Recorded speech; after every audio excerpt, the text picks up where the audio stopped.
Yes, sir. Yes, sir. Yes, sir. Yes. Okay.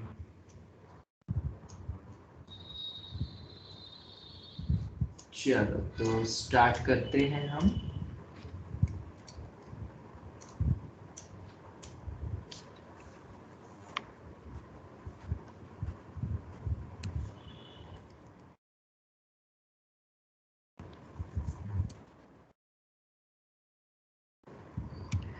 तो सबसे पहले जो मैं आज डिस्कस करने वाला हूँ वो है बेसिकली, शायद तुमने नाम सुना भी होगा बट कभी समझ नहीं आया होगा, ये भी तुम्हें पता होगा, जिसका नाम है चाइनीज रिमाइंडर थ्योरम। क्या किसी ने ये नाम सुना है पहले? बहुत बार। Yes, sir. पर क्या ये यूज करना, अप्लाई करना और ये समझ में आया है, वो मेन पॉइंट है। ठीक है, क्योंकि ये थ्योरम कभी भी बच्चों को समझ में नहीं आती, समझ में आता है तो अप्लाई करना नहीं आता है, अप्लाई करना आता है तो क्वेश्चंस की प्रैक्टिस नहीं करी हुई रहती है। इस टाइप की प्रॉब्लम्स जनरली रहती हैं। ठीक है, और इस पे जो सबसे अगर मैं बात करूं लेटेस्ट जो क्वेश्चन आया है पीवाईक्यू में, अगर किसी एग्जाम में देखा जाए तो वो पीआरएमओ के वक्त आया था 2019 में। एक क्वेश्चन आया था जिसमें चाइनीज रिमाइंडर थ्योरम का यूज हुआ था। ठीक है, अब होता क्या है Chinese remainder theorem? Point is that कि भाई होता क्या है। ठीक है, तो मैं डेफिनेशन तो मतलब जो थ्योरम है वो तो मैं बता देता हूं, पर वो समझ में आएगा नहीं तो फिर हम उस पे क्वेश्चन के थ्रू फॉर्म में फिर समझेंगे कि कैसे अप्लाई करें। ओके, तो चाइनीज रिमाइंडर थ्योरम ये कहती है दैट, किसी का माइक ऑन है, बंद करो। सिस्टम ऑफ लीनियर कॉन्ग्रुएंस, अभी कॉन्ग्रुएंस क्या है, कैसे क्या करेंगे वो मैं सब बताने वाला हूं आज इसी थ्योरम में। ठीक है, एक बहुत इंपॉर्टेंट पार्ट में ले रहा हूं जो जनरली समझ में बिल्कुल नहीं आता है जब तुम सॉल्यूशंस या क्वेश्चन देखते हो, और ये सभी को पता है मेरे ख्याल से, मुझे बोलने की जरूरत नहीं है। कई बार ये चीजें यूज होती है, इसकी प्रॉपर्टीज बहुत सारी यूज होती है, but we are not able to apply it. कभी कभार तो सॉल्यूशन भी समझ नहीं आते हैं, बट ये एक इंपॉर्टेंट टाइप है जो कि बेसिक नंबर थ्योरी पे बेस्ड है ये, और ये तुम्हें केवीपीवाई, पीआरएमओ या किसी भी एग्जाम में, कॉम्पिटिटिव एग्जाम में पूछा जा सकता है, और एप्लीकेशन तो खैर बहुत जगह यूज होते हैं इसके। ठीक है, इस टाइप से दिया हुआ है, वेर एक कंडीशन है बस यहाँ पे चाइनीज रिमाइंडर थ्योरम की, और वो ये है, ये सब के सब जो भी नंबर्स है are pairwise relatively prime, comma, has one distinct solution for x modulo b1 b2 b3 up to bn। ठीक है, समझ आया किसी को? बिल्कुल नहीं। ठीक है, यही होता है जब ये थ्योरम पढ़ाई जाती है, या जब भी तुम देखते हो किताबों में भी कि चलो आज नंबर थ्योरी की थ्योरी पढ़ते हैं, और सबसे पहले जब रिमाइंडर थ्योरम एंड ऑल, मैंने तुम्हें बहुत कुछ बताया रिमाइंडर थ्योरम के, पिछली जो क्लासेस हुई थी उसमें अपन ने रिमाइंडर थ्योरम पे क्वेश्चंस करे हैं क्या, बताओ? बिल्कुल किए हैं। ठीक है, जिसमें हमने देखा था कि बिना ये सब मॉड्यूल एंड ऑल भी हम कर सकते हैं, तो वो दिमाग में तो रखना है, बट थोड़ा सा अब अपन ये वाला रिप्रेजेंटेशन भी समझते हैं, ताकि कभी तुम्हारे सामने कभी क्वेश्चन के फॉर्म में या कभी आ जाए तो ऐसा नहीं हो कि तुमसे बने नहीं या समझ में नहीं आए। ठीक है, इसको पहले तो हम समझते हैं कि इसका मतलब क्या होता है, पहले एक बार ये समझ लेते हैं, क्योंकि अगर कोई न्यू स्टूडेंट है जिसने प्रीवियस क्लासेस अटेंड नहीं करी थी तो वो शायद ये समझ नहीं पाएगा। हाँ, इसमें जनरली 3 साइन लगते हैं। ठीक है, 3 ऐसे, कॉन्ग्रो के लिए 3 लगते हैं, कभी कभी किताब में 2 भी साइन, मतलब 2 इक्वल वाला भी दिख जाता है। ठीक है, बट यहाँ पे ये जो बोला जा रहा है इसको बोलेंगे कैसे, बोलो, x कॉन्ग्रो a1 मॉड्यूलो b1। क्या बोलेंगे, बोलो, x कॉन्ग्रो, बोलो X a1 मॉड्यूलो कॉन्ग्रो। ठीक है, तो ये बोलना तो आना चाहिए कभी भी तुम जब बोलो तो। ठीक है, अब इसका मतलब क्या है? इसका मतलब ये है कि जब हम x को b1 से क्या करेंगे, बोलो, डिवाइड करेंगे, तो जो रिमाइंडर आएगा, जो रिमाइंडर आएगा वो क्या होगा, a1। This is nothing but what, इसका इंटरप्रिटेशन। ये समझ आया कि नहीं? यहाँ पे जो भी दिया हुआ है, मतलब दूसरे वाले का मतलब क्या होगा जरा बताओ। What is the meaning of next part, next term? बोलो। by B2 तो equals to B2 से डिवाइड by B2 करो by B2 तो रिमाइंडर A2। तो रिमाइंडर होगा A2। ये कभी भी नहीं भूलोगे ना, मैथ्स में कहीं पे भी यूज होता है अब आगे जाके, तो भूलोगे तो नहीं इसका मीनिंग। जवाब दो, बोलो जल्दी। नो चल, सर। ठीक है। अब अगर मान लो रिमाइंडर 0 हो गया तो अपन कैसे लिखेंगे? मान लो किसी के लिए रिमाइंडर 0 है तो जैसे कि B3 ले लेते हैं, ठीक है। अगर ऐसा लिखा हुआ है 0 मॉड्यूलो B3, ठीक है, तो जब रिमाइंडर 0 आ रहा है तो इसको अपन ऐसे भी लिखते हैं। बताओ कैसे लिख सकते हैं? इसका मतलब क्या है? इसका मतलब क्या है? X divided by B3 divides then x, remainder is 0। B3 divides x। क्या बोला मैंने? बोलो। B3 divides x, इसको बोलेंगे B3 divides x। इसका मतलब x is divisible by B3 perfectly. और रिमाइंडर क्या देगा मुझे? 0 देगा।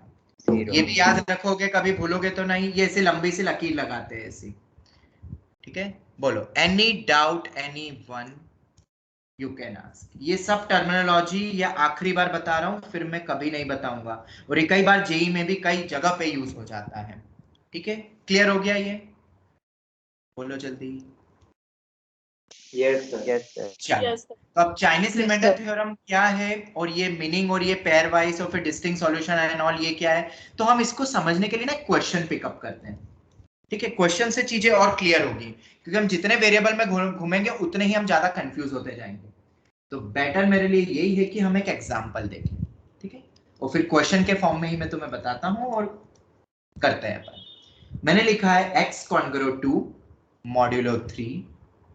दूसरा एक्सप्रेशन है x कॉन्ग्रो जो भी बोलो मॉड्यूलो 5 x कॉन्ग्रो 2 मॉड्यूलो 7, ठीक है। ये मैंने लिखा हुआ है। अब तुम्हें निकालना है क्या? तुम्हें क्या निकालना है? Find what x। हमें ये x पता करना है, और x भी बेसिकली हमें लीस्ट वैल्यू ऑफ x पता करनी है, क्योंकि एक से ज्यादा x भी पॉसिबल है, ठीक है। अभी तो मैं तुम्हें चाइनीज रिमाइंडर थ्योरम के थ्रू बताने वाला हूं, बट फिर इसके बाद अपन एक और टेक्निक भी सीखेंगे कि जब अगर मान लो चाइनीज रिमाइंडर थ्योरम नहीं आती तो अपन कैसे बेसिक फंडामेंटल से आगे बढ़ सकते हैं। पर चाइनीज रिमाइंडर थ्योरम क्यों जरूरी है? क्योंकि यहाँ तो अभी सिर्फ 3 है, अगर 6-7 लग जाएंगे तो क्वेश्चन और टिपिकल होगा ना। बोलो, होगा कि नहीं होगा? x निकालना बिल्कुल होगा, बहुत सारे कंडीशंस लग जाएंगे, तो तब basically Chinese remainder theorem use होती है। तो अपन पहले यूज करना सीखते हैं, फिर उसको और अलग से भी देखेंगे विदाउट चाइनीज कैसे कर सकते हैं अपन रिमाइंडर थ्योरम से, ठीक है। तो क्वेश्चन क्या है जरा इसको समझते हैं। हमें एक ऐसा x निकालना है। क्या निकालना है हमें? हमें एक ऐसा x फाइंड करना है जिसको जब 3 से डिवाइड करूं तो रिमाइंडर क्या आ रहा है? बोलो। 2 आ रहा है, ठीक है। जब मैंने उसको 5 से डिवाइड करा तो रिमाइंडर क्या आ रहा है? बोलो। 3 और जब मैंने उसी नंबर को 2 से डिवाइड कर सॉरी 7 से डिवाइड करा तो रिमाइंडर क्या आ रहा है? 2 आ रहा है, ठीक है। क्वेश्चन फील हुआ कि नहीं? पहले तो क्वेश्चन फील करना जरूरी है, और ये पीआरएमओ में ऐसे क्वेश्चन आ जाते हैं बच्चों से बनते नहीं है, फिर छोड़ ही देते हैं स्ट्रेट फॉरवर्ड। 2-3 मार्क में आते हैं क्योंकि डायरेक्ट क्वेश्चन होता है। बोलो, क्वेश्चन फील हो गया? क्या हमें कौन सा एक्स ऑप्ट करना है? बोलो। यस। ठीक है, तो ये हम लॉजिकली भी क्रैक कर सकते हैं, ठीक है। ऐसा एक्स सोच लो, मिनिमम एक्स जो ये कंडीशन को फुलफिल कर ले, you can apply your brains, okay. But अब एग्जैक्ट और स्टैंडर्ड तरीका क्या है वो समझना। अब चाइनीज रिमाइंडर थ्योरम ये कहता है कि सबसे पहले हम एक m निकालेंगे। क्या निकालेंगे? कैपिटल m निकालेंगे, जो कि इक्विवेलेंट होगा, यहाँ पे कितने? 3 है ना, ये बड़ा वाला बिगर मॉड्यूलो। हम वो मॉड्यूलो को देख रहे हैं जिससे कि ये तीनों कंडीशन फुलफिल हो जाए, उसको मैं बोल रहा हूं m फॉर मॉड्यूलो। जो कि इक्विवेलेंट होगा m1 m2 m3 के। चार होते तो m1 m2 m3 m4 हो जाता। ठीक है, अब एक कंडीशन लगाई अपन ने चाइनीज रिमाइंडर थ्योरम, जो मैं बताने वाला हूं। क्या कि रिलेटिवली पेयरवाइज क्या होने चाहिए, प्राइम होने चाहिए। इसका मतलब क्या होता है पेयरवाइज रिलेटिवली प्राइम का मतलब, रिलेटिवली प्राइम का मतलब बिल्कुल को प्राइम। रिलेटिवली प्राइम का मतलब होता है, ये सब जेई में भी यूज होती है टर्मिनोलॉजी, पता है जो मैं आज बता रहा हूं तुम्हें। रिलेटिवली ये तुम्हें क्वेश्चंस में मिल सकता है, न्यूमेरिकल टाइप क्वेश्चन में इस टाइप के वर्ड्स मिलते ही है, न्यूमेरिकल टाइप इंटीजर टाइप में। प्राइम का मतलब होता है को प्राइम। को प्राइम का मतलब क्या होगा नंबर्स का, अगर दो नंबर्स को को प्राइम कब बोलेंगे, जब दोनों का HCF वन क्या, और खुद से डिविजिबल हो, हाँ वन हो। मतलब हम बोलेंगे कि जिनका डिविजिबिलिटी क्या होंगे या फैक्टर्स क्या होंगे दोनों में, common factors one, common factor सिर्फ वन हो। ठीक है, और कोई भी नहीं हो। समझ आ गया सबको, बोलो। या HCF वन हो, अपन वो भी बोल सकते हैं। जैसे कि मुझे बताओ 9 और 26, क्या ये दोनों को प्राइम है? हाँ जी हाँ है, बिल्कुल है, क्योंकि 9 और 26 का HCF 1 होता है। ठीक है, 8 और 1 बिल्कुल ये भी है, 8 और 1 का भी HCF 1 ही होता है। 3 और 9 बिल्कुल नहीं, नहीं है, 2 और 3 बिल्कुल Yes. होगा। है। ठीक है, तो रिलेटिवली प्राइम या को प्राइम,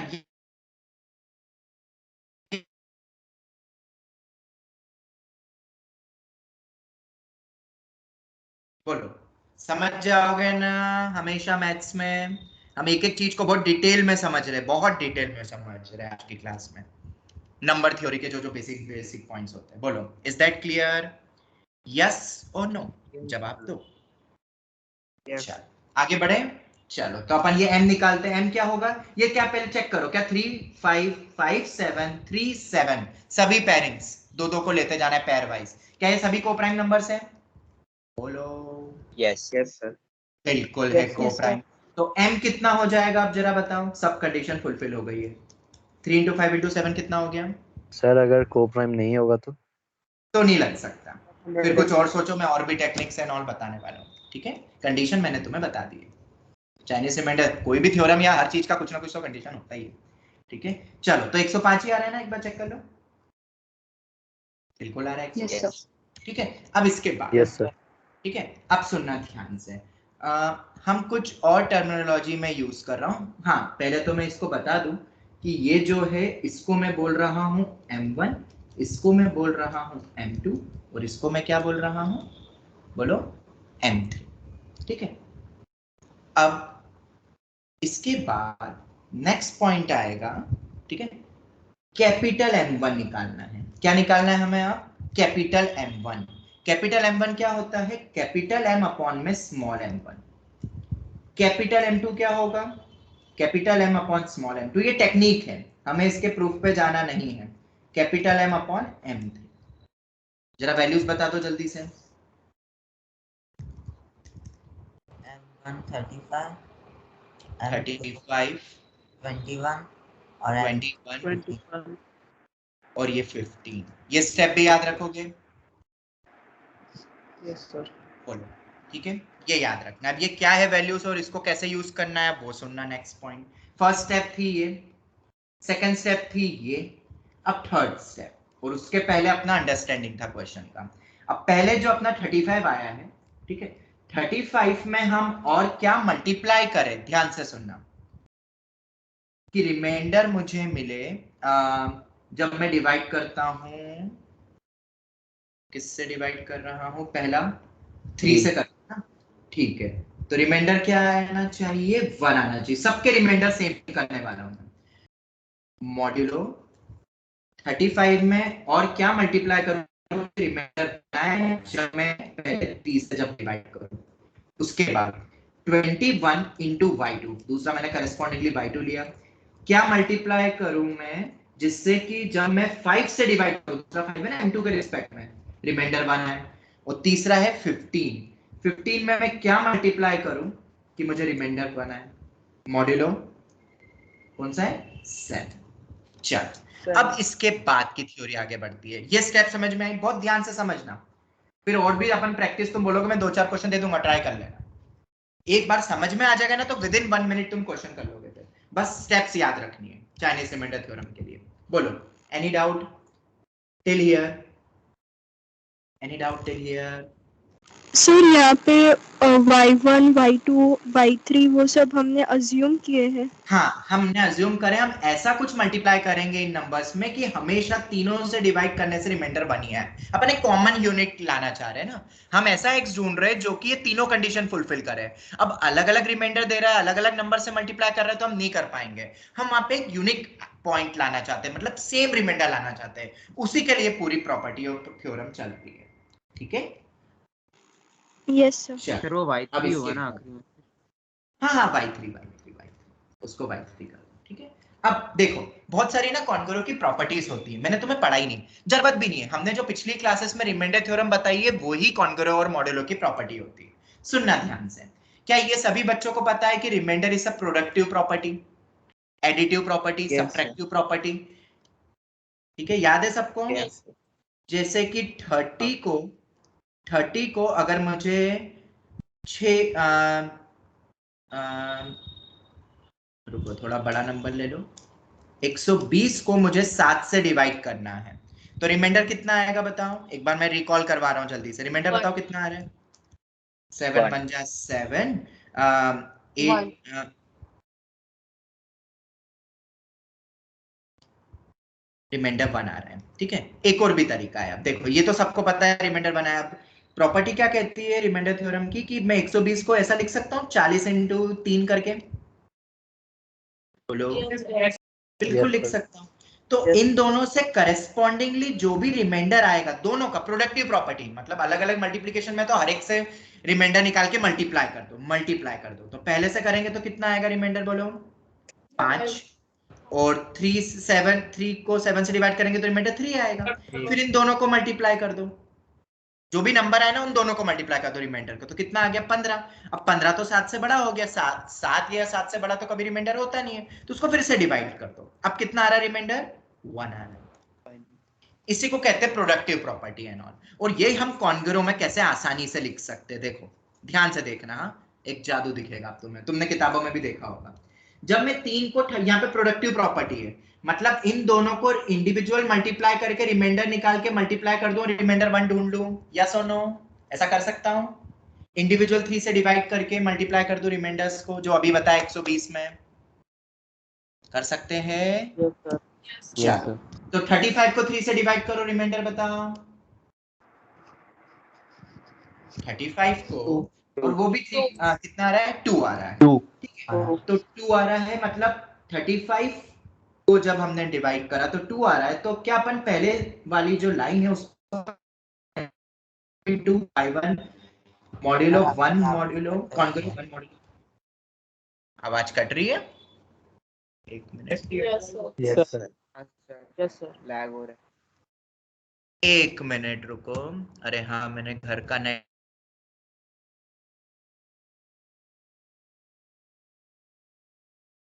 एक मिनट। अब आ रही है आवाज? हाँ सर अब आ रही है। ठीक है, वो मैंने एक्चुअली मोबाइल का डेटा लगाया था, घर में जो 5G है वो मैं लगाना भूल गया, इसलिए कटा। अब नहीं होगा कुछ भी जब तक लाइट नहीं जाती घर की। ठीक है, चलो मैं ये कह रहा था कि रिमाइंडर प्रोडक्टिव प्रॉपर्टी होती तो दोनों को इंडिविजुअली 3 से डिवाइड कर लो, और मुझे रिमाइंडर 1 चाहिए। ठीक है, 35 को 3 से डिवाइड करते तो रिमाइंडर 2 आता है। 35 के बजाय मैंने 2 लिख दिया। बोलो क्या ये दोनों सेम ही है? जो इधर लिखा और जो इधर, कॉन्गरो में क्या दोनों सेम ही होंगे? इन दोनों को मल्टीप्लाई करके हमें 3 से डिवाइड करके रिमाइंडर चाहिए 1। क्या वो इक्विवेलेंट होगा इसके? बोलो। बिल्कुल होगा। क्योंकि 35 को 3 से डिवाइड करो या 2 को 3 से डिवाइड करो, दोनों से रिमाइंडर सेम ही आता है, तो ये कॉन्गरो वाइज सेम होगा। अब समझ में आया ये प्रॉपर्टी कॉन्गरो की जो किताबों में दी रहती है, जो अपन लॉजिकली समझ रहे हैं, हमें वो रटना ही नहीं कोई भी प्रॉपर्टी, हम खुद बना लेंगे प्रॉपर्टी। चलो दूसरे पे आते हैं। 21 को 5 से डिवाइड कर दो, रिमाइंडर 1 आता है। मतलब y2 ही हो गया 1 into y2। बोलो एनी डाउट? समझ आ रहा है सबको? थर्ड में बताओ इक्विवेलेंट, कोई बड़ी वैल्यू होगी तो अपन उसको देखो कितना छोटा कर देगा। फिर से वही है 1 होगा। यार। बोलो any doubt anyone you can ask. सभी को समझ आ गया? ठीक है, can we proceed now to next point? बोलो आगे बढ़ सकते हैं? तो ये कॉन्ग्रो वाइज मुझे y2 मिल गया है और y3 मिल गया है। ऑब्वियसली y2 किस टाइप का होना चाहिए बताओ? y2 किस टाइप का होना चाहिए? ऑब्वियसली 5m + 1 टाइप का होगा, तभी रिमाइंडर 1 आएगा। y3 किस टाइप का होना चाहिए नंबर? 7m + 1।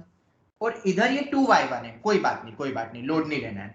अब मुझे बताओ y1 किस टाइप का नंबर हो सकता है, तुम खुद सोच के बताओ। 2 में क्या मल्टीप्लाई करूं जिससे कि 3 से डिवाइड करने से रिमाइंडर 1 आए? थिंक, लीस्ट नंबर बताओ। लीस्ट नंबर, सबसे छोटा नंबर बताओ। 1/2। 2 ही होगा ना? 1/2 क्या बोल रहे हो बेटा, ये सब नंबर्स की बात कर रहे हैं, फ्रैक्शनल कहां से आ जाएंगे? चलो 2 होना चाहिए कि नहीं? बोलो। तो क्या अपन ऐसा बोल सकते हैं कि y1 should be of the form of 3m + 2? हमेशा। फिर से सुन लो बेटा, 2 into y1 को 3 से डिवाइड करो, रिमाइंडर 1 चाहिए। बताओ y1 क्या होगा? ऐसा कोई नंबर बताओ जिसको 2 से मल्टीप्लाई करके 3 से डिवाइड करेंगे तो रिमाइंडर 1 आए। तो 2 होगा। समझ आ 2 होगा। 2 नहीं, तुम्हें पता है अगर तुम 5 लोगे तो भी चलेगा। जादू, 5 लेके भी देखो। 5 नहीं, अगर तुम अब 8 लोगे तो भी चलेगा। बेसिकली पहला नंबर ढूंढ लिया और 3 से डिवाइड कर रहे तो 3m + 2 आना चाहिए ना बेटा। हो गया। Yes sir. ठीक है, इस टाइप का एक क्वेश्चन है, मैं तुम्हें मतलब अभी तो नहीं करा सकता, पर अब तक का सबसे toughest question of IIT JEE of the topic matrices and determinant में परम्यूटेशन कॉम्बिनेशन प्रोबेबिलिटी घुसा के पूछा था। 2 टॉपिक मर्ज हुए थे और अब तक का सबसे टफेस्ट क्वेश्चन है वो एक मैट्रिसेस डिटरमिनेंट का। उसमें ये टाइप की लॉजिक लगी है डिविजिबिलिटी वाली, जो मैं यहां भी समझा रहा हूं कि ये इसके इक्विवेलेंट है या ये इसके इक्विवेलेंट होगा। सबसे टफेस्ट ऐसा क्वेश्चन जिसका सॉल्यूशन भी देख के समझ में नहीं आए, करेंगे हम डिस्कस। अभी नहीं, नेक्स्ट ईयर जब आईआईटी नियर बाय आएगी तब मैं करवाता हूं बेसिकली वो क्वेश्चन। ठीक है, तो मतलब आईआईटी जेईई भी कई बार पूछ लेती है, पर वो उतना टफ है नहीं। बताओ क्या इन तीनों में कन्वर्जन सोचना टफ है क्या? अब बताओ। नहीं है। और अभी तक क्या होता था, जब तुम्हारे सामने ये सॉल्यूशन में लिखे रहते थे तो समझ में आते थे क्या? बहुत बार समझ में नहीं आते थे, ये क्या हुआ, ये 35 की जगह 2 कहां से हो गया? और भी ऐसी बहुत सारी प्रॉपर्टीज होती है, बहुत सारी प्रॉपर्टी होती है। ठीक है, तो देखो अब मैं क्या लिख रहा हूँ। हाँ बेटा बोलो। सर मेरे को y1 का कन्वर्जन नहीं समझ आया, आप वापस समझा सकते हैं? y1 का नहीं आया, कोई दिक्कत नहीं है, सुन लो फिर से। 2 into y1, 2 में क्या मल्टीप्लाई करूं कि 3 से डिवाइड करके रिमाइंडर 1 आए? रखो y1 की वैल्यू, y1 शुरू होता है 1 से, 1 रखेंगे तो क्या होगा? 2 आएगा। 2 डिवाइड बाय 3 तो रिमाइंडर 2 होता है। अब तुम y1 को रख के देखो 2, तो 2 into 2 4 होता है। 4 को 3 से डिवाइड करो तो रिमाइंडर 1 आया ना? आया ना? ऐसे ही 5 रख के भी आ रहा है, ऐसे 8 रख के भी आ रहा है। ये 2 5 8 बेसिकली 3m + 2 टाइप का नंबर होना चाहिए। मतलब जैसे यहाँ पे तुमने सोचा 5m + 1 रिमाइंडर 1 रिमाइंडर, ये टाइप से। तो क्या अपन अब पहले एक्सप्रेशन को देखो, अब क्या कर रहा हूँ, अब ध्यान से सुनना। हाँ, ये भी चीज कई बार समझ नहीं आती, जो ये तो अपन ने अभी लॉजिकली समझा, this was the hidden step. हम इस स्टेप के बाद डायरेक्ट ये लिख सकते थे, this implies y1 should be equivalent to 2 modulo 3, yes or no? y2 should be equivalent to 1 modulo 5 और y3 should be equivalent to 1 modulo 7। बोलो किसी को भी कोई doubt in the understanding of this point? ठीक है, तो y1 y2 y3 अपन ने सोच लिया कि y1 y2 y3 क्या होना चाहिए? ऐसा नंबर होना चाहिए जिसमें ब्ला ब्ला ब्ला ये वाले पॉइंट्स हैं, तो ये कंडीशन भी ट्रू होगी। बोलो इतना क्लियर है, यस और नो? सर मॉड्यूलो 3 में 2 कैसे आ गया? हाँ हुआ ना जादू बेटा, बहुत इजी है। ये क्या बता रहा है बेटा form? y1 Form should be निकालो of form उसका। this। तो बेटा y1 जो भी होगा जिसको 3 से डिवाइड करके रिमाइंडर 2 आना चाहिए ना। तो वही तो लिखा है y1 कैसा नंबर होगा जिसको 3 से डिवाइड करके रिमाइंडर 2 आए। यस सर समझ में आया। वही तो लिखा है, बस वो लिखने का रिप्रेजेंटेशन फील करो। इसका मतलब होता है y1 को 3 से डिवाइड करने से रिमाइंडर 2 आए। 2-3 बार 4 बार बोलोगे ना तो कमांड हो जाएगी इस पॉइंट पे। Now can we proceed? Yes बस अब हो गया है, Yes. बस खत्म। अपने पास आंसर आने वाला है बहुत जल्द। ठीक है, अब एक फॉर्मूला है, वो जो कैपिटल एक्स जिसके अपन पॉइंट में थे कि एक्स कौन सा लेंगे अपन जिससे कि वो तीनों से डिविजिबल हो जाए, ऐसा लीस्ट वैल्यू ढूंढ रहे थे। तो अब एक फॉर्मूला है जो चाइनीज थ्योरम ने दिया, x is equivalent to a1 m1 y1 plus a2 m2 y2 plus a3 capital है ये m3 y3 मॉड्यूलो m। चलो, क्या इनकी वैल्यू निकाल के दोगे मुझे?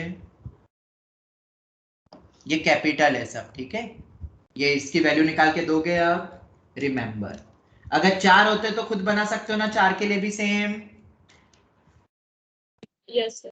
बस इसके बाद अपन को करना है सर y1 y2 y3 क्या लेंगे? तो बेटा y1 इज इक्विवेलेंट टू, ये मॉड्यूलो के फॉर्म में मतलब 2 ले सकता हूं मैं y1 को, 2 भी ले सकता हूं ना लीस्ट वैल्यू के लिए। तो खुद 2 भी तो 3 से डिवाइड करके लीस्ट वैल्यू ले रहे हैं अपन, ठीक है। तो अपन y2 को क्या ले लेंगे बताओ? 1 ले लेंगे। और y3 को भी क्या ले लेते हैं? 1 ले लेते हैं। लीस्ट निकालना है ना अपन को, तो फिर उसके मल्टीपल तो अपन सोच लेंगे। चलो a1 कितना है, आप करस्पॉन्डिंगली आ जाओ, a1 ढूंढो।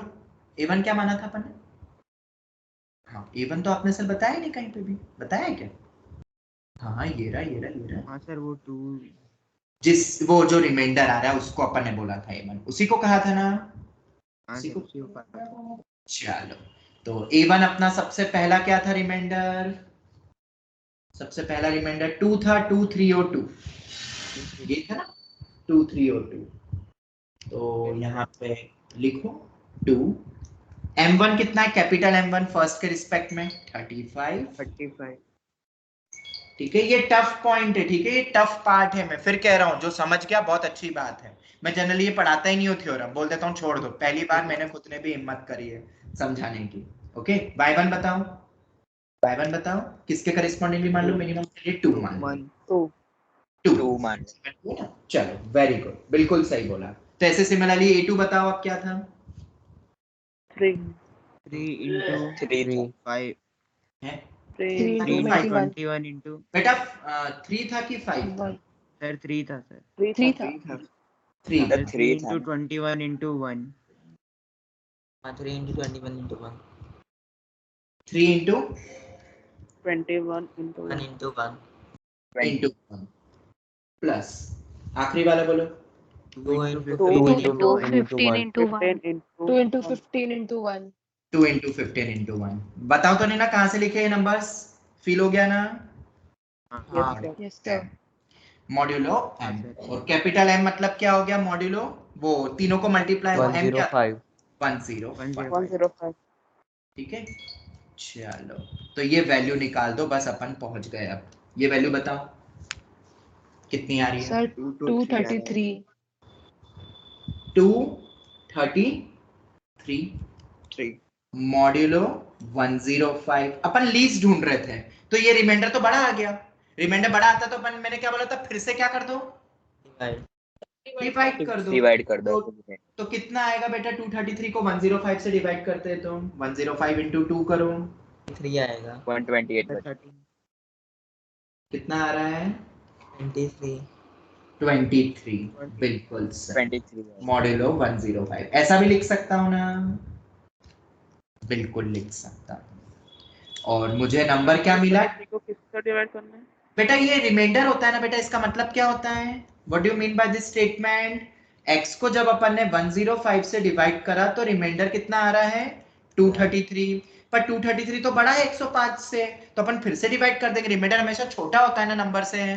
4 से जब डिवाइड करते तो रिमाइंडर 3 तक ही आता है, तो बढ़ जाए तो उसको फिर से डिवाइड कर दो। जब कभी भी ऐसा दिखे ना तो ये इसके इक्विवेलेंट है। दिखने में थोड़ा अजीब लगता है, पर थोड़ा सा लॉजिक लगाओगे तो दोनों सेम ही है। ठीक है, फिर से डिवाइड कर दो 105 233 को 105 से डिवाइड करो तो रिमाइंडर आता है हमारा कितना 23। तो अपना 23। तो x मिनिमम क्या ले सकता हूँ? x ऐसा बताओ जिसको 105 से डिवाइड करे। नहीं बेटा खुद 23 ले लो ना। टेक स्मॉलेस्ट वैल्यू यही नहीं, तुम्हें पता है x और क्या क्या हो सकते हैं? डू यू नो 20 x और क्या क्या इन जनरल? बिल्कुल 105 k plus 23 ऐसा बोल सकता हूँ। x should be like this. Yes. ये होगा तो स्मॉलेस्ट ये हो गया। ये बहुत इंपॉर्टेंट तुमने आज जो सीखा है, जो शायद तुम्हें कहीं नहीं सीखने को मिलता। ये पता था किसी को, किसी बच्चे को? तो अच्छी बात है अगर किसी को पता। Yes, sir. ठीक है, जिसको ये सब कुछ पहले से पता था मतलब that student is preparing for PRMO RMO from previous year only. और जिसको नहीं पता वो अब समझ में आ गया, एक एक लॉजिक समझ में आया। तो x मेरा 23 है। क्रॉस चेक करें, क्रॉस चेक करें, देखो क्या ये सही है? x को 23 लेके देखो क्या ये तीनों कंडीशन फुलफिल हो रही है? हो रही है क्या? Yes, sir, हो रही है। बिल्कुल हो रही है। 23 को 3 से डिवाइड करो, 23 को 5 से डिवाइड करो, 23 को 7 से। तुम्हें ऐसा लग रहा है सर ये हम लॉजिकली भी सोच सकते थे, तो भाई सोच लो, मना ही नहीं है। बट मेथड समझ में आई, यही है बेटा Chinese remainder theorem. Any doubt anyone you can sir ask. What if means relatively coprime ना होते तो क्या करते? क्या नंबर बोल रहे हो बेटा? जो नंबर्स जो थे लिए थे हमने, वो रिलेटिवली कोप्राइम ना होते मींस जो तो नॉर्मली सोचो बेटा, फिर नॉर्मली सोचो, लगाओ दिमाग, ऐसा कौन से हो सकते हैं। अब जैसे मैं एक और तरीका बताता हूँ, ये तो समझ में आ गया चाइनीज रिमाइंडर थ्योरम सभी को? Yes.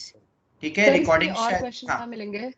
बेटा ये तो तुम कहीं पे भी पढ़ देख लो ना, नेट वगैरह में भी बहुत स्टैंडर्ड थ्योरम है। फिर भी मैं कुछ एक आध दूं, क्या करना चाहते हो? सर प्लीज थोड़े होमवर्क ले दे दो 2-3। हाँ सर वो कैप्स है उसकी टर्म्स। रुको मुझे बना लेने दो, फिर आंसर मत पूछना, तुम क्रॉस चेक खुद ही कर लोगे ना, आंसर की भी क्या जरूरत, क्रॉस चेक खुद ही कर लेना फिर। Yes sir. ले लेते हैं। सर बाद में आंसर भेज दो।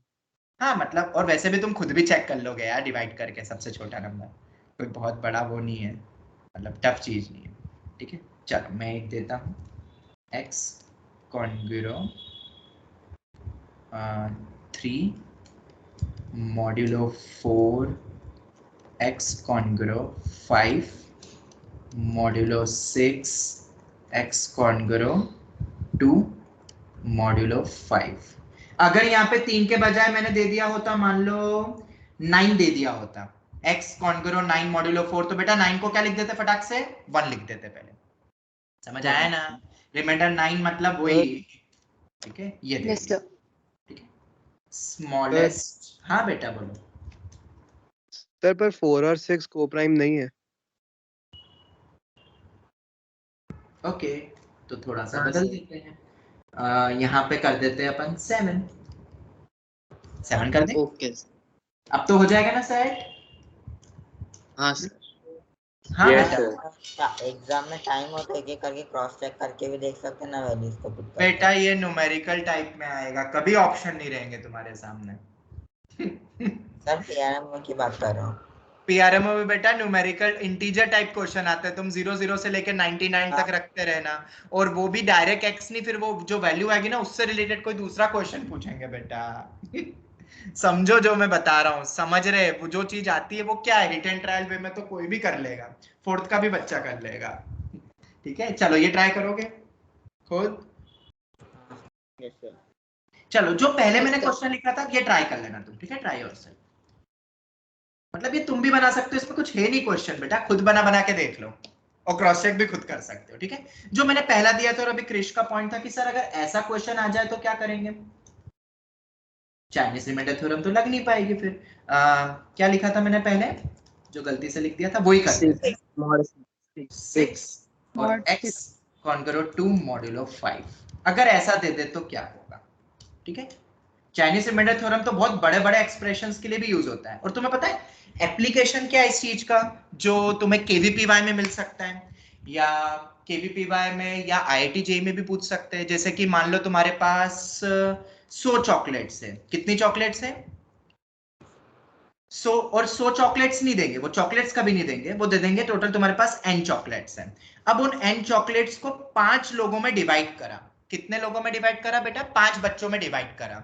तो ऐसा डिवाइड इक्वली करा, इक्वली डिवाइड करा, पर मेरे पास कितनी चॉकलेट्स लेफ्ट हो गई, बच गई? 2 बच गई। ऐसे ही हमने उसी को मैंने मान लो 13 बच्चों में डिवाइड करा, और अब कितनी लेफ्ट रह गई मेरे पास? 7 रह गई। तो एंड मेरा क्या होना चाहिए? मिनिमम कितनी चॉकलेट्स होनी चाहिए? हो गया फील कि नहीं हुआ? ये Yes, sir. फील जरूरी है। Yes, sir. अगर तुम सर ये ऐसा समझ क्वेश्चन गए, देखा तो है, लेकिन उस वक्त चाइनीज रिमाइंडर थ्योरम याद नहीं, फिर लॉजिकली किया था। ठीक है, वो लॉजिकली मैं अभी और बता भी रहा हूँ ना, पर ये समझ में आ गया ना, इसमें अगर 5-6 वेरिएशन आ गए तो चाइनीज रिमाइंडर थ्योरम से क्या होगा? तुम अगर एक बार मेथड समझ गए ना, तो मुझे नहीं लगता अगर यहाँ पे 4-5 भी दे देते तो भी तुम्हें 2 से 3 मिनट से ज्यादा लगते। बताओ, मेरे ख्याल से तो नहीं लगते। फटाफट एक वैरायटी है, लिखते जाओ लिखते जाओ लिखते जाओ लिखते जाओ लिखते जाओ लिखते जाओ लिखते जाओ, आंसर आ गया, कुछ नहीं सोचना है। ठीक है, तो बहुत सारे एप्लीकेशंस जेई भी पूछ सकती है और केवीपीवाई तो खैर पूछती है, इसलिए आज हमने पीआरएमओ प्लस केवीपीवाई। अब से हमारी क्लासेस में मैं हमेशा पीआरएमओ ऑब्लिक केवीपीवाई ही लिखूंगा। ठीक है, और हाँ चलो वो बाद में बताऊंगा मैं, अभी जी तो चलो ये करते हैं क्वेश्चन, एक बार ट्राई करें ट्राई, लॉजिकली सोचते हैं। ठीक है, अब इस क्वेश्चन को लॉजिकली सोचना है, तो पहले वाले में हम सबसे पहले इसको डिकोड करते हैं एक बार बेटा। मॉड्यूलो 4 क्या क्या हो सकता है? x क्या क्या हो सकता है देखते जाना। हमें वही x ढूंढना है ना जो तीनों कंडीशन को फुलफिल करो, हमें वही ढूंढना है। तो सबसे पहले बताओ, हाँ मतलब 3 हो सकता है। नंबर्स बोलो बेटा, नंबर्स बोलो। 3, 7, 11 एंड सो ऑन। मतलब +4 वाला होना चाहिए, +4 करते जाओ, ये एक सीरीज बन गई, सीक्वेंस बन गया। समझ आ रहा है? AP में। एपी है, सीक्वेंस मतलब +4 के गैप पे चल रहा है। चलो दूसरा वाला देखते हैं। अब ध्यान से सुनना, ये तो मैंने x सोच लिया पहले के अकॉर्डिंगली, अब तुम्हें दूसरे को भी कंसीडर करना है भाई। 5 मॉड्यूलो 6, मतलब अब तुम क्या करो, तुम्हें अब ऐसा x पिकअप करो जो 6 से डिवाइड करके तुम्हें 5 दे, और 4 से डिवाइड करके तुम्हें कितना दे? 4 से डिवाइड करके तुम्हें कितना दे? 3, 7, मतलब ऐसा, मतलब वो 3 दे। बताओ, ऐसा कोई एक मिनिमम नंबर सोचो, मिनिमम स्टार्टिंग का नंबर, इसी में से लो ना, इस सीक्वेंस से ढूंढो। ठीक है, 3, 7, 11, इनमें से कौन सा ऐसा मिनिमम नंबर है जिसको डिवाइड करो 6 से तो 5 आए रिमाइंडर? लॉजिकली 11। तो अपन ऐसा बोल सकते हैं कि ये दोनों कंडीशन को फुलफिल करने वाला पहला नंबर है 11, जिसको 4 से डिवाइड करो तो 3 है, 6 से डिवाइड करें तो 5। सर अगर और आगे आएगा तो बेटा 2-4 निकाल लेना बेटा, टर्म्स निकाल सकते हो ना, पहली टर्म सोच सकते हो ना। ठीक है, चलो इसके बाद Yes, चलो sir. पहली टर्म तो अपन ने ढूंढ ली। अब तुम्हें पता है आगे कौन कौन से ऐसे और भी नंबर्स आएंगे, वो बहुत इजी है। इन दोनों का एलसीएम ले लो, 4 और 6 का जो एलसीएम होगा शायद उसी के मल्टीपल में चलेगा ना। ये तो तुमने पढ़ा होगा, लीस्ट कॉमन मल्टीपल का मतलब ही यही होता है। कितना होगा 6 और 4 का एलसीएम? 12। तो 11 में 12 ऐड करो, कितना होगा? 23। उसमें करो 35, फिर 47, ब्ला ब्ला ब्ला, मतलब +12, 12 का डिफरेंस। चेक कर लो, इस सीक्वेंस का कोई भी नंबर उठाओ, वो ये दोनों कंडीशन को फुलफिल कर रहा है, यस और नो? यस।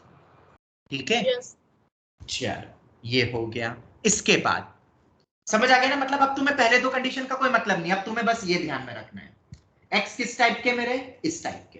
अब तुम्हें तीसरी कंडीशन भी फुलफिल करनी है, 2 मॉड्यूलो 5। बताओ x कैसा लोगे? इनमें से, इस सीक्वेंस में से तुम्हें एक x ऐसा लेना है जिसको 5 से डिवाइड करके रिमाइंडर 2 सबसे पहला सोच के बता दो बस। 47, वेरी गुड, 47। और अब किस टाइप के नंबर्स चलेंगे? ये 12 और 5 का एलसीएम, क्योंकि दोनों कंडीशन हो जाएगी, और 12 और 5 का एलसीएम 60 होगा, +60। तो 47 में 60 ऐड करो, 107 ब्ला ब्ला ब्ला ब्ला, 167 ये हो गया बेटा, आंसर आ गया है, खत्म हो गया है क्वेश्चन। क्या होगा x मिनिमम? स्मॉलेस्ट 47। अब चेक करो क्या तीनों कंडीशन फुलफिल हो रही है? चेक इट नाउ, चेक करो। हाँ बिल्कुल हो रही है। 47 k प्लस 60 टाइप का बना है x, ठीक है, समझ आया? प्लस 47 नहीं होगा? Yes sir. क्या हुआ? मैंने कुछ 47 नहीं होगा? क्या बोल रहे हो तुम? मैं बोल रहा हूँ 60k प्लस 47 होगा। हाँ हाँ हाँ हाँ हाँ हाँ, ये ठीक है। चल ये हो गया। किसी को कोई भी डाउट? कोई भी डाउट? ये हो गया, ये लो। एलसीएम में निकालना, हाँ हाँ एलसीएम में ठीक है। निकाल सकते हैं। हाँ बस वही कॉमन वाला अपन को मिल जाएगा, कितने पे बाद वापस आएगा और पहला सोच लो। अब तुम्हें जो मैं पहले बोल रहा था वही मैं बता रहा हूँ। ये जो क्वेश्चन लिखा ना मैंने, ये मोस्ट सिमिलर टाइप का प्रॉब्लम आईआईटी जेई ने पिछले साल पूछा।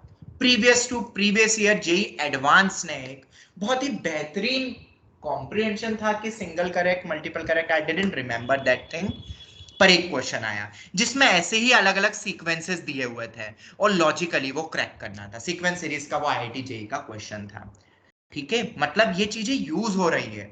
आईआईटी कहां से नए क्वेश्चन बना रहा है हर साल? वो भी यही कर रहा है, रिसर्च कर रहा है कि दूसरी चीजें जो एक्स्ट्रा मैथ्स होता है उसको कैसे हम यूज करें 11th 12th के मैथ्स में और एक नया क्वेश्चन बना लें। यही तो हमने सीखा। इसीलिए मैं कहता हूं नॉलेज कभी वेस्ट नहीं जाता है। आज की पढ़ाई हुई चीज तुम्हें कहां काम आ जाए, नो वन नोस, ठीक है। जो मैंने तुम्हें अभी वो स्टूडेंट वाला जो एक एप्लीकेशन दिया, क्या पता तुम आगे जाके तुम सोचो मुझे आईएएस की तैयारी करनी है, तो क्या पता तुमसे आईएएस में तुमने मैथ सब्जेक्ट लिया और इंटरव्यू में तुमसे इस टाइप का एक क्वेश्चन पूछ लिया। पूछते हैं ऐसे ही क्वेश्चन पूछते हैं। चलो वो छोड़ो, तुमने क्या पता आगे जाके सोचा मुझे बैंकिंग में जाना है, तुम उसके लिए एग्जाम्स दोगे, पीओ की एग्जाम्स एंड ऑल जो होता है ब्रांच मैनेजर एंड ऑल के लिए, उसमें मैथ्स में लॉजिकल रीजनिंग में ऐसे क्वेश्चन आते हैं। चलो वो भी छोड़ो, तुमने सोचा मान लो तुम्हें कैट की तैयारी करनी है, एमबीए करना है, उसमें किस टाइप का मैथ्स आता है? बेटा यही आता है। समझ आया? ये तुम्हारा ओवरऑल माइंड को ग्रो कर रहा है और तुम्हें भी नहीं पता, सच में यू डोंट नो कि तुम्हें कहां कहां यूज होगा। तो ये नोट्स वगैरह सब संभाल के रखना, ये बहुत काम आएंगे आगे जाके भी। ओके, ये हो गया हमारा पार्ट खत्म। Is that clear to all? मजा आया कि नहीं, समझ आया कि नहीं? जवाब दो। Yes yes yes sir. ठीक है। आज मैंने सोचा ही था कि मैं चाइनीज रिमाइंडर थ्योरम पढ़ाने की हिम्मत करता हूँ, ठीक है। बहुत मैंने सिस्टमेटिक वे में बताया है। इससे इजीएस्ट वे कभी नहीं मिलेगा, ना तुम्हें नेट पे मिलेगा। इससे आसान तरीका नहीं है समझाने का, ठीक है। सर आ गया सर। आ गया तो बहुत अच्छी बात है, वेरी गुड। मुझे खुद को खुशी हो रही है कि तुम समझ गए, वरना ये समझ में आने में दिक्कत होती है। चलो, अब टाइम कम है तो अपन सिर्फ एक क्वेश्चन और उठाए, KVPY and PRMO expected variety. Yes sir. Yes yes. अब तुम्हारे सामने कभी भी मॉड्यूलो एंड ऑल आएगा तो डरोगे तो नहीं ना एकदम से? उसको कैसे फील करना है, क्या प्रॉपर्टी से कैसे इक्विवेलेंट हो रहा है, ठीक है। चलो गुड, वेरी गुड। ओके, तो अब हम आते हैं हमारे नेक्स्ट क्वेश्चन की तरफ, और यही हमारा आखिरी क्वेश्चन रहेगा, पर बहुत अच्छा क्वेश्चन है। और expected variety in any competitive exam, even इन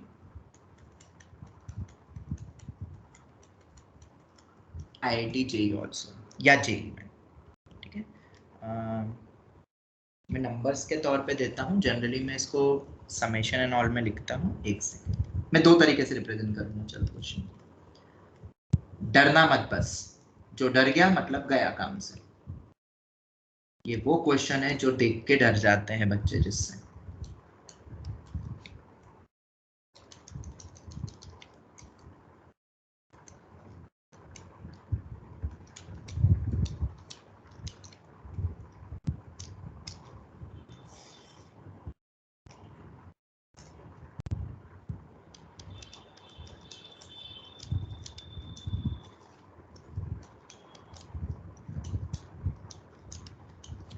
बहुत सारे क्वेश्चन बन सकते हैं इस टाइप के, ठीक है।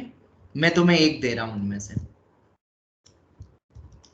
पावर 4 करके ये नंबर, दूसरा नंबर फिक्स चलेगा, इसकी वैल्यू निकालनी है। हाँ जी, कोई डरा तो नहीं देख के? सर इसमें दोनों साइड जो पावर में 4 है उसमें +12 हो रहा है ना। हाँ हाँ, बताओ, डरे तो नहीं ना देख के? और मैंने टर्म ज्यादा भी नहीं दिया, अभी तो 84 दिए, मैं तो और इसको No, बड़ा sir. कर सकता था। मैंने एक बहुत छोटे से नंबर्स का खेल खेल रहे हैं अपन आज बेसिकली। इतने बड़े से नंबर्स की वैल्यू कितनी होगी देखा जाए तो ये अतिक तुम्हें एनटीएससी स्टेज 2 में भी मिल सकता है, ठीक है, आईआईटी जेई Yes. में भी मिल सकता है, पीआरएमओ में भी, सब में मिल सकता है। देखा है तुमने अतिक इस टाइप का क्वेश्चन पहले? हाँ सर, वो पीआरएमओ के यूट्यूब पे एक बार देखा था, हाँ, और उसमें चल। पावर 2 थी, 4 वाला नहीं है। नहीं अब अपन 4 वाला, यही तो अपन थोड़ा सा बदल रहे हैं। और ये तुम्हें कहाँ मिलेगा? तो जो ER01 वाले बच्चे, उनको मैं अभी सीक्वेंस सीरीज पढ़ा रहा हूँ। क्या मैंने तुम्हें टर्म कैंसिलेशन की कुछ शीट्स दी है चैलेंजिंग? यस हाँ सर। उसमें ये वैरायटी का जिक्र करा हुआ है, तुम जब देखोगे तो तुम्हें मिलेगा। ओके चलो, अब इसी जो बड़ी सी जो सीरीज लिखी हुई है ना, उसको अपन ऐसा भी लिख सकते हैं, पाए करके, और ये बन रहा है 10k plus 12, 10r, generally r में लेते हैं अपन, पाई मतलब प्रोडक्ट होता है, होगा ना? हाँ उल्टा लिख दिया मैंने, कोई नहीं, 12r प्लस 10, और नीचे क्या बन रहा है बोलो? 12r प्लस 10 की पावर में 4 प्लस 324, और 12r प्लस 4 की पावर में 4 प्लस 324।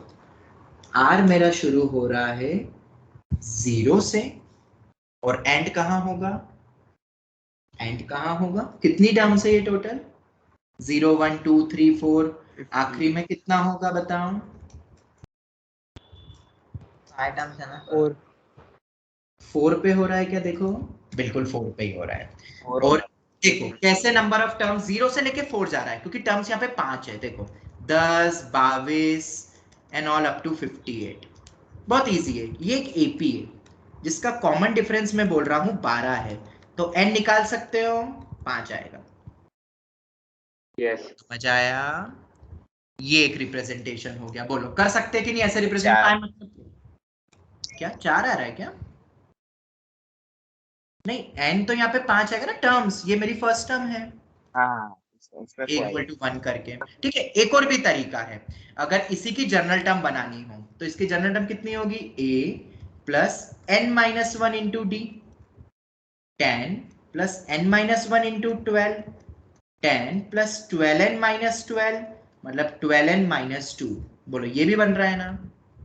इसी सीरीज को अपन ऐसा भी लिख सकते हैं, वहां मैंने अभी 0 से चालू करा ना, पर जनरली अपन 1 से भी स्टार्ट कर सकते हैं, 1 से लेके 5 तक जाएगा।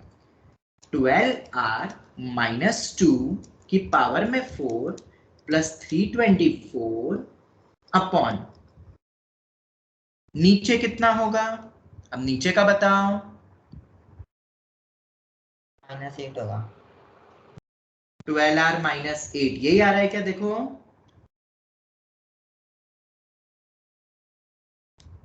चेक करो, यस सर यही आ रहा है। r को 1 रखो, r को 2 रखो, 24 माइनस 8 कितना होता है? 16 ही होता है। ये हो गया। इस तरीके से, यही नहीं और भी तरीकों से अपन रिप्रेजेंट कर सकते हैं क्वेश्चन को। तो ये जो लिखा है वो बेसिकली ये ऊपर वाला भी है, पर ये ऊपर क्यों लिखा? क्योंकि ये डराने वाला पार्ट था। सभी को समझ आया ये पार्ट अभी तक जितना भी मैंने बताया है? अब क्वेश्चन को शुरू करें। यस सर ठीक है, ये पूरा क्वेश्चन एक बहुत इंपॉर्टेंट प्रॉपर्टी के इर्द गिर्द घूम रही है। क्या बोला मैंने? ये पूरा क्वेश्चन एक बहुत इंपॉर्टेंट प्रॉपर्टी के इर्द गिर्द घूम रही है। अगर कोई बच्चा ER02 का बैठा है और स्टार्टिंग से क्लासेस अटेंड कर रहा था, तो मैंने उनको बेसिक फंडामेंटल की क्लास में कुछ इंपॉर्टेंट फैक्टराइजेशन बताए थे। एक क्लास ली थी जिसमें सभी सर मुझे ये एल्जेब्रिक, हाँ एल्जेब्रिक आइडेंटिटीज बताई थी, और एक बार मैंने बेसिक फंडामेंटल 1 पार्ट 1 अप्रैल बैच को भी पढ़ाया था। कौन सी प्रॉपर्टी की बात कर रहा हूं मैं, अगर तुम समझ गए हो? x raise to n plus y raise to n is equal to वो वाली ये सोफी जर्मेन है। हाँ Sophie Germain rule 4 r raise to 4 plus 4 r raise. देखो वो अब ऐसे मैं नाम तो याद नहीं रखता हूँ, ये आइडेंटिटी तुम पढ़ लेना, मैं तो नॉर्मल नंबर्स के साथ खेलता हूँ। देखो 10⁻4 प्लस 324, हाँ कोई आइडेंटिटी जरूर है वो, पर अपन तो बनाते हैं। इतना कौन याद रखेगा, इतनी करोड़ों आइडेंटिटी है। उनमें से अब ये वाले में देखते हैं 10⁴ प्लस 324। ठीक है, क्या इस 324 को कुछ लिख सकते हो? 18 square 18 square sir 18 square 4 into 18 square, तो ठीक है। 4 इंटू कितना हो रहा है? 81 81 3⁴ ये बन रहा है कि नहीं, बताओ। यस और नो? यस सर यस ठीक है, ये पहला नंबर था। ऐसे ही एक और नंबर बता दो, हम पैटर्न ढूंढ रहे हैं। ठीक है, कौन सा नंबर ले? नीचे वाला नंबर ले लेते हैं। 4⁴ प्लस 324, वो भी ऐसे ही बनेगा ना? हाँ 324 तो फिक्स है ना इन जनरल, क्योंकि बस पहले ही नंबर चेंज हो रहा है ना उन सभी टर्म्स में। x⁴ plus 4y⁴ x⁴ plus 4y⁴, क्या इसका फैक्टराइजेशन हो सकता है? मैंने पढ़ाया है। मैं यहां पे इसका प्रूफ बता देता हूं। x⁴ प्लस y⁴ में प्लस 4y² करो माइनस 4y² करो। ओके, तो कितना बनता है बताओ इन तीन टर्म्स को देख के? x², बोलो बोलो। और एक सेकंड, ये नहीं, प्लस 4, ये दो टर्म को देख के मैं होल स्क्वायर बनाने की सोच रहा हूं और कुछ नहीं। ठीक है, 4x² y² minus 4x² y²। देखो अब बन रहा है whole square. x² plus 2y² का whole square minus 4x² y², जिसको अपन 2xy का होल स्क्वायर भी लिख सकते हैं। बोलो, और a² माइनस b² क्या होता है? प्लस b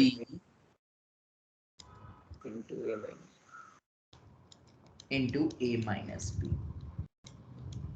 बोलो, क्या टफ है बहुत सोचना? थोड़ा सा तो है, बट फिर भी यही तो ओलंपियाड है और यही चीजें अब आजकल IIT JEE यूज करती है। तो क्या आगे से अब ये वाला एक्सपेंशन कभी नहीं भूलोगे? और प्रूविंग भी जरूरी है ताकि तुम खुद भी बना सको फैक्टराइजेशन। क्यों कर रहे हैं तुम्हें पता चलेगा। यहाँ कुछ टर्म कैंसिलेशन होने वाला है बहुत जल्द। बोलो, क्या ये याद हो जाएगा जो लिखा है? x⁴ प्लस 4y⁴ का एक्सपेंशन। बोलो। अब तुम अगर इस वाले क्वेश्चन की बात करोगे, coming back to the question,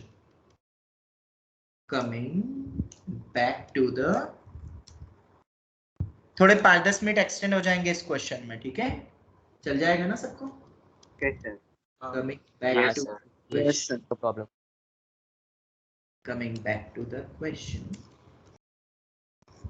क्या है भाई क्वेश्चन हमारा? उसके अकॉर्डिंगली तुम ध्यान से देखो, x वेरी कर रहा है कि नहीं? कभी 4, कभी 10, कभी ब्ला ब्ला ब्ला, तो कभी बहुत सारे 58, तो कभी 16, 12 का पैटर्न चल रहा है बेसिकली। 12 से आगे बढ़ते जा रहे हैं। यस और नो? यस और नो? बट ये जो दूसरी टर्म है y तो फिक्स्ड है ना अपने उसमें, तो क्यों उसको वेरी करके चले अपन? y कितना है अपना? 3। ठीक है, तो अगर y 3 है तो बताओ, therefore x⁴ plus 4 times of 3⁴ कितना होगा? एक्सपेंशन बोलो, जल्दी से बोलो। 4x⁴ चलो बनाते हैं। x² प्लस 2y² कितना हो गया? 2 इंटू y² बताओ। 2 इंटू 18 हो जाएगा, प्लस 6x, यही आ रहा है? चेक करो। हाँ सर। चलो ये हो गया। ठीक है, इसको ऐसे क्यों लिखते हो? पहले इसको पहले लिख दो ना, क्वाड्रेटिक की तरह दिख रहा है वो actually. x² plus 6x plus 18। दूसरा बोलो, x² minus 6x minus 6x plus 18। ठीक है, अब सुनना ध्यान से, ये हम कर क्या रहे हैं? बेसिकली हम पैटर्न ढूंढ रहे हैं। इतनी सारी टर्म्स, यहाँ तो चलो पांच टर्म्स दी थी, अगर 50 टर्म्स होती तो ऑब्वियसली हम नहीं कर पाते। तो हम पैटर्न ढूंढ रहे हैं, फैक्टराइजेशन कर रहे हैं, जो कि हर जगह एप्लीकेबल हो रहा है। तो इस हर एक नंबर को बस x ही बदल रहा है ना, here only x change is varying. बोलो पैटर्न हमने ढूंढ Yes. लिया। ये मेंटल एबिलिटी का क्वेश्चन है क्योंकि एक्स इज वेरिंग, और वो जो एक्स वेरी कर रहा है वो हमने बाकी बची टर्म के साथ रिलेट कर लिया। तो सभी फैक्टर्स, ये जो अलग अलग ब्रैकेट्स गिवन है, सब इस तरीके से डिकोड हो जाएंगे। यही नहीं, अगर तुम इसको और थोड़ा सा हेल्प करे, अपन को d पता है less than 0 है। बेटा डी से तो यहाँ पे कोई काम नहीं है, क्योंकि रूट्स हमें निकालने नहीं है, हमें तो फैक्टराइज करना है। ज्यादा से ज्यादा अपन इसको कंप्लीटिंग होल स्क्वायर से एक्सपांड कर सकते हैं, और x प्लस 3 का होल स्क्वायर बन रहा है, मतलब प्लस 9 माइनस 9। क्या अपन गिवन एक्सप्रेशन को ऐसा लिख सकते हैं? Yes sir। दूसरा x माइनस 3 का होल स्क्वायर प्लस 9। जवाब दो, ये है बस। इससे ज्यादा तो मेरे ख्याल से तुम भी हाँ? डिकोड नहीं कर पाओगे। बोलो ना। x माइनस 3 का होल स्क्वायर प्लस 27 आ रहा है मेरा। अच्छा, कुछ और आ रहा है? 27 आ रहा है 9 के ऊपर। नहीं, दूसरी साइड, पहली साइड तो 9 ही आ रहा है, दूसरी साइड 27 आ रहा है। ऐसा? ओके, तुम्हें थोड़ा सा ना गड़बड़ हो गया है। तुम्हारे अकॉर्डिंग बेटा फॉर्मूला ये होता है। क्या होता है बेटा? ये होता है। पर अब तुम्हारे अकॉर्डिंग तो मैथ्स नहीं चलता है बेटा। ये होता है बेटा फॉर्मूला। अरे नहीं, ये वाले नहीं, जो दूसरे वाले x माइनस 3 का होल स्क्वायर था ना, उसमें 27 आ रहा है। यार कोई समझाएगा नैनिश को? चलो मैं समझाता हूँ। X square plus 6x plus 18 मैंने यहाँ पे ऐड करा, दूसरे वाले में बोल रहे हो ना? लो दूसरे, लो लो लो लो लो। देखते बेटा, देखते क्या आता है। x को मैंने 6x, ठीक है। मैं इसमें ऐड कर रहा हूँ 9, तो सब्ट्रैक्ट भी करूंगा 9। बोलो समझ आता है? होल स्क्वायर बनाना है मुझे, तो ये कितना हुआ बेटा? अच्छा, कंप्लीटिंग होल स्क्वायर सिखाऊं क्या बेटा? क्या था? तो मैं वही बता रहा था बेटा। अब ये सब चीजें तो बेसिक फंडामेंटल में सबको पढ़ाई हुई है। कंप्लीटिंग, ये तो बहुत इजी कंप्लीटिंग होल स्क्वायर था। चलो खैर कोई बात नहीं, अब समझ आ गया ना? अब गलती मत करना इस टाइप की। ये आ गया। इससे ज्यादा तो डिकोड नहीं हो सकता ना? हर एक एक्सप्रेशन को तुम इस टाइप से लिख सकते हो। बोलो यस और नो, यस और नो। Yes sir. अब हम क्वेश्चन पे वापस आते हैं। इस पूरे क्वेश्चन को जो फ्रेम करा मैंने, वो फ्रेमिंग बहुत आसान थी। मैंने बस ये वाली प्रॉपर्टी को यूज करा है यहाँ पे, और अब देखो कैसे क्वेश्चन बनता है।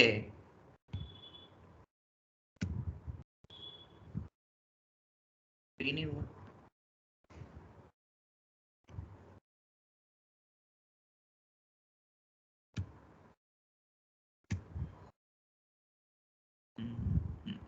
तुम भी बता सकते हो, मतलब कोई बहुत बड़ी चीज नहीं बची है। अब ये हमारा क्वेश्चन है। क्या है ये हमारा question? Now the question is what, जो यहाँ नीचे लिखा हुआ है भाई वो है, ठीक है। ध्यान से देखो ऊपर वाले पार्ट और नीचे वाले पार्ट को, ठीक है। अगर अभी भी तुम्हें कुछ थोड़ा सा कंफ्यूजन हो तो मैं अब बताता हूं क्या बोलना चाह रहा हूं मैं। 10⁴ प्लस 324 वाले में ऑब्वियसली x कितना है मेरा? बोलो कितना है x? 10 है, ठीक है। तो 10 है, तो जरा बताओ इसको कैसे अपन रिप्रेजेंट कर सकते हैं? बताओ पहली टर्म क्या बनेगी? 10 रखेंगे तो 13 square plus 9 and 7 square plus 9। 13 square plus 9 into, बोलो, into 7 square plus 9. 7 7 square plus 9। ये बन रहा है ना पहला एक्सप्रेशन? Yes sir. यस। ये हो गया। अब एक नीचे भी एक्सप्रेशन है बेटा, नीचे वाला सर बताओ। -9 नहीं आना चाहिए। माइनस नहीं सॉरी सर, सॉरी, सही है। सही है। 4⁴ प्लस 324 को देखो, अब इसको जरा देखो तो कितना हो जाएगा बताओ? ये वाला 4 प्लस 3 कितना हो गया? 7 स्क्वायर प्लस 9। 7 जादू दिखा कि नहीं दिखा अभी भी? हाँ, दिख गया। दिख गया। 1 स्क्वायर प्लस 9 cancel out हो जाएगा। जैसा एक ऊपर टर्म लिखी, एक नीचे टर्म लिखी, दोनों को हमने जब ऐसा लिखा, नंबर्स का खेल है बेटा, ये जो लिखा हुआ है ना अभी, ये जो लिखा हुआ है टर्म, ये सोचना ऐसे बहुत मुश्किल है। मुश्किल है कि नहीं? ऑब्वियसली मुश्किल है। कौन सोचेगा 10⁴ + 324 को ऐसा लिखो? ऑब्वियसली नहीं सोच पाओगे। और ये दोनों चीज डिवीजन में है, तो क्या पहले में से ये दो टर्म कैंसिल होगी? बिल्कुल होगी, होगी ना। सिमिलरली ऊपर नीचे रेज़ टू 5 हो जाएगा। सर इससे पता चल गया ना, ऊपर वाली टर्म और नीचे वाली टर्म बचेगी फिर लास्ट में। हाँ हाँ हाँ हाँ हाँ, सब आ रहे हैं अपन अभी। कोई डाउट है तो पूछ लो बेटा। क्या डाउट है? कोई कुछ बोल रहा है? No sir. चलो तो अपन एक और टर्म, हाँ क्या बोल रहे हो? 5 टाइम मल्टीप्लाई कर देंगे ऊपर नीचे। हाँ नहीं, 5 को अलग अलग नंबर से ना। इधर बताओ, इधर कितना है? यहाँ नीचे वाले में x मेरा 4 था, ठीक है। अब इधर वाले में x क्या है मेरा? बोलो 22।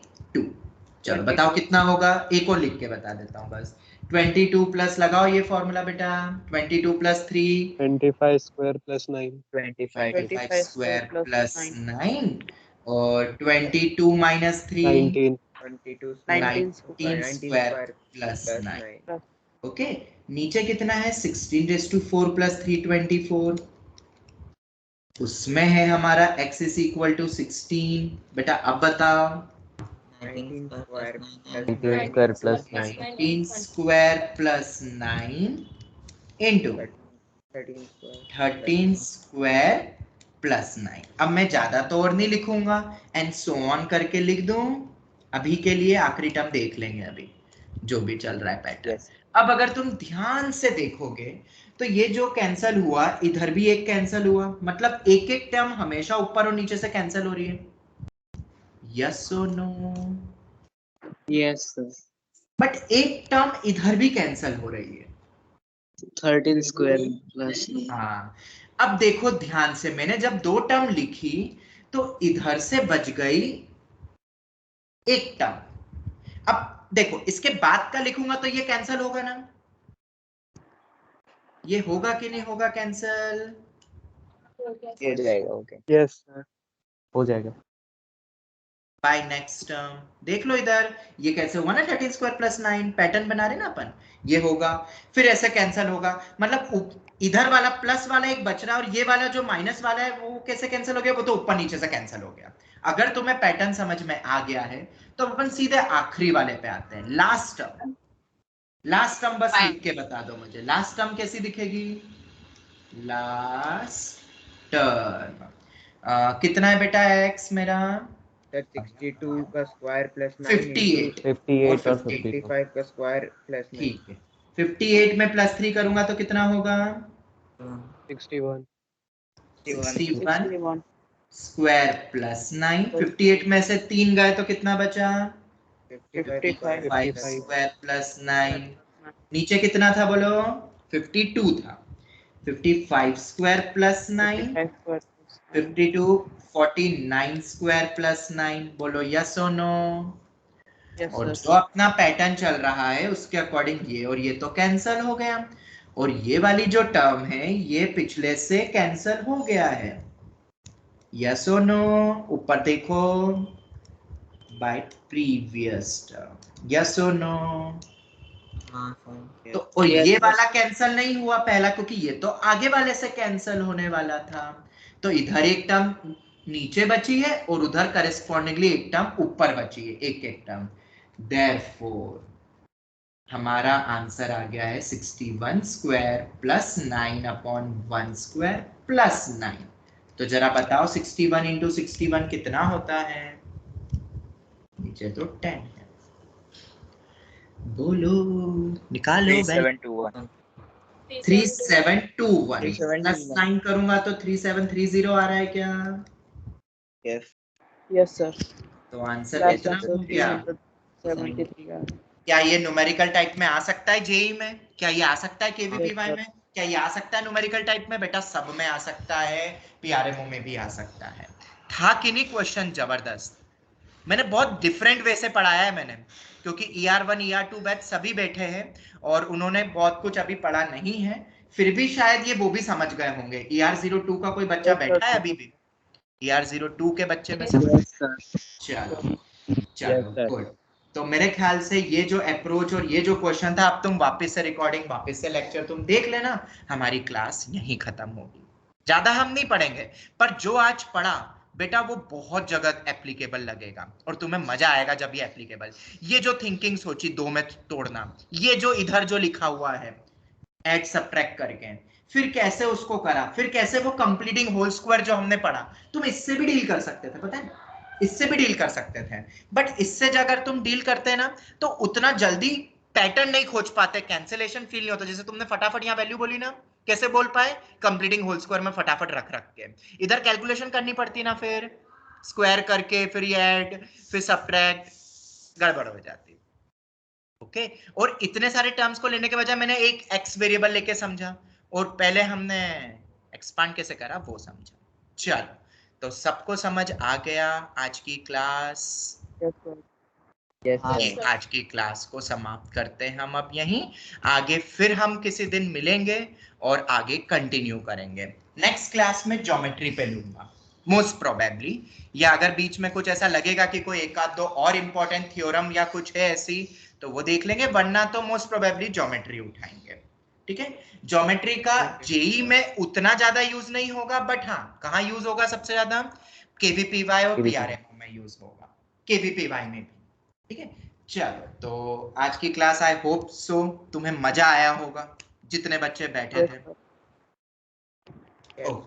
चलो इसी के सर साथ ही बाकी हमारी सारे सब्जेक्ट से कब होगी हमारी क्लासेस केवीपी बेटा बन गई है प्लानिंग उसकी, बहुत जल्द होने वाला है। वो तुम्हारा बायो के साथ होगा, ठीक है, क्योंकि केवीपीवाई का पेपर फिजिक्स केमिस्ट्री का सेम रहता है, फिजिक्स केमिस्ट्री बायो का, 11th medical as well as engineering, तो दोनों का साथ में हमने प्लानिंग करी हुई है। ओके चलो, तो मैथ्स ज्यादा इंपॉर्टेंट है तुम्हारे लिए क्योंकि 2 एग्जाम में यूज हो रहा है, 2 नहीं आईआईटी में भी यूज होगा, तो इसीलिए मैथ्स की पहले से हमने स्टार्ट कर दी है। और बेसिक फंडामेंटल भी केवीपीवाई पीआरएमओ का हिस्सा था भाई, याद रखना। जिसने वो क्लासेस अटेंड नहीं करी है तो वो देख लेना रिकॉर्डिंग है ना। चल फाइंड अप करते हैं। सर आप वो लिंक एक और बार भेज दीजिएगा गूगल फॉर्म का जिसमें भरना था केवीपीवाई का। अच्छा ठीक है, मैं भेज दूंगा, मुझे पिंग कर दो, व्हाट्सएप कर दो। ओके चलो, ओके सर, मुलाकात होगी अब हमारी मंडे को। Thank you very much, happy Rakshabandhan.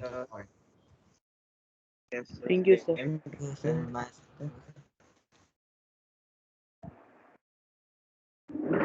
Bye.